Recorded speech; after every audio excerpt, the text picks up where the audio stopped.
एकीकृत माओवादीका उपाध्यक्ष नारायण काजी श्रेष्ठले भारतका कारण नेपालमा गृहयुद्ध निम्त्याउने खतरा बढेको बताएका छन्।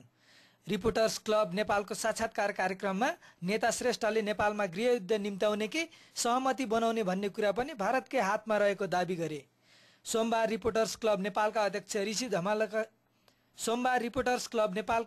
ऋषि धमलाको सभापतित्वमा सम्पन्न साक्षात्कार कार्यक्रममा उनले भारतीय शासकको विस्तारवादी हस्तक्षेप, इशारा र निर्देशनमा नेपालका यथास्थितिवादी र राष्ट्रिय आत्मसमर्पणवादी दलहरूले शान्ति प्रक्रिया भङ्ग गर्न र संविधान सभा विघटन गर्न चाहेको बताए। भारतीय शासकको विस्तारवादी हस्तक्षेप, इशारा र निर्देशनमा नेपालका यथास्थितिवादी र राष्ट्रिय आत्मसमर्पणवादी दलहरूले शान्ति प्रक्रिया भङ्ग गर्न र संविधान सभा विघटन गर्न खोजेका छन्। श्रेष्ठले भने व्यापक जनदबाव सृष्टि गरी नयाँ स्तरको सहमति बनाउनुको विकल्प छैन। शासकवर्गको योजना, निर्देशन र इशारा अनुसार यहाँका यथास्थितिवादी तथा राष्ट्रिय आतंकवादी प्रवृत्तिको शिकार भएका शक्तिहरूले दलालीको भूमिका गरिरहेको कारणले गर्दाखेरि सहमति हुन सकेन। त्यसैले हामी मूल दोषी यहाँको यथास्थितिवादी राष्ट्रिय आतंकवादी दलाल शक्तिहरूलाई देख्छौं मूल जिम्मेवार। तर त्यसको पछाडि भारतीय विस्तारवादी शासकवर्ग रहेको छ। त्यसैले अब हामीले सहमतिका निम्ति पनि, शान्ति र नयाँ संविधान निम्ति पनि राष्ट्रिय स्वाधीनताका मुद्दालाई सशक्त रूपमा उठाउनु पर्ने आवश्यकता महसुस गरेका छौं। विदेशी हस्तक्षेपको विरुद्ध सम्पूर्ण देशभक्त शक्तिहरू एकजुट भएर मात्रै एकातिर देशलाई बचाउन सकिन्छ र साथसाथै जनआन्दोलनको लक्ष्य पूरा गर्न सकिन्छ भन्ने निष्कर्षमा हामी पुगेका छौं। त्यसैले हाम्रो के निष्कर्ष छ भने हामी सहमतिका निम्ति सधैँ तयार छौं।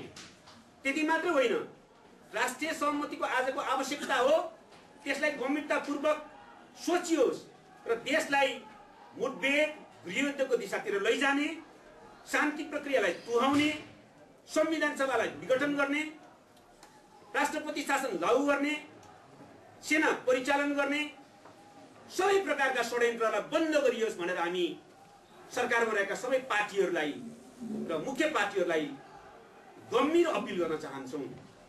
कार्यक्रममा नेता श्रेष्ठले प्रधान सेनापति प्रकरणमा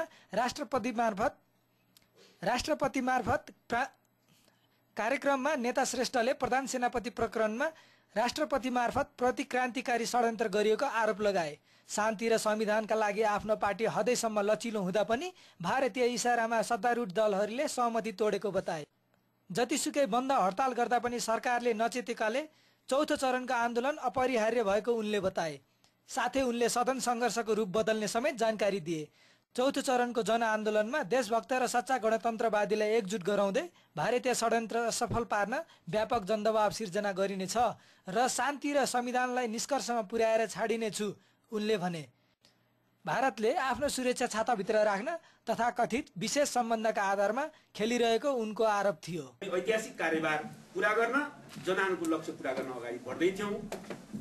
त्यही क्रममा राष्ट्रपति महोदयबाट प्रधान सेनापतिको प्रकरणमा संविधानलाई ठाडै उल्लङ्घन गर्ने काम भएर असंवैधानिक कदम चालियो र हामीले त्यतिखेर नै भनेका थियौं राष्ट्रपतिको यो कदम नागरिक सर्वोच्चतालाई कुण्ठित गर्ने असंवैधानिक कदम हो एक। तर त्यति मात्रै होइन, यो विदेशी शक्तिहरूको इशारा र योजनामा र संलग्नतामा चालिएको कदम हो। त्यसकारणले यो राष्ट्रियता विरोधी कदम पनि हो।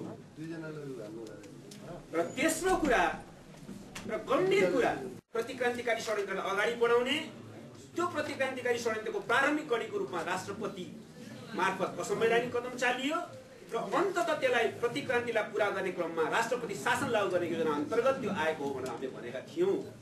घटनाक्रमले त्यो पुष्टि गर्दै गइराखेको छ।